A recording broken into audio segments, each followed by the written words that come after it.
есімім Ерсайын Ұлдияс. Мен Максим Горький орта мектебінің 9-шы А сынып оқушысымын. Мен бүгін қазақтың 7 керемет туралы айтып кетейін.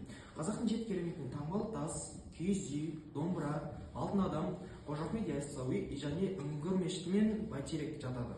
Бірақ мен өзім ерекше бүгін домбыраға тоқтала кетейін. Домбыраның шығу тарихы, домбыраның пайда болуы туралы көптеген аңыздар бар. Ежелгі дәуірден бастап бұл аспап қазақ даласына кең таралған.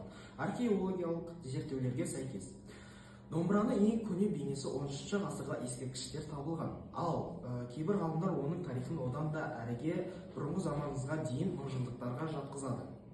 Домбыраның құрылымы. Домбыра қаратай, қайың, шырша сияқты ағаштардан түрленген жасалады.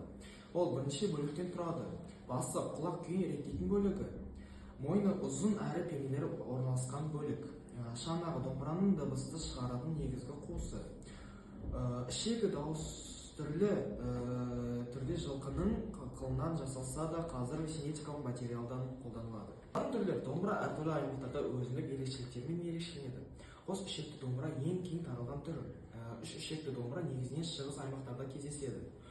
Шертпе және төкпе домбыралар орындау мәнеріне қарай бөлінеді.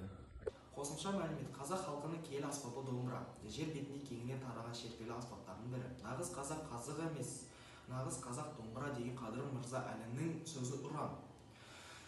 Еткен халқымыздың көңіл ретінде домбыраның орны ерекше.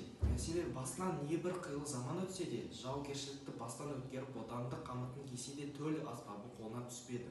Одан да тараған қоңыр үн халық жадында тарих боп қапталып, шежіре боп шертілді.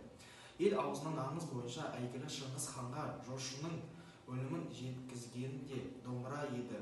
Ал зерттеушілер айтуынша домбыра туралы алғашқы ғылыми деректер Әл-Фарабидің жазбаларынан тамбур деген атпен кездеседі. 2018 жылдан бері шілденің алғашқы жексенбісі домбыра күні ретінде тойланып келеді. Назарларыңызға рахмет. Сіздермен болған Ерсайын Ұлдияс.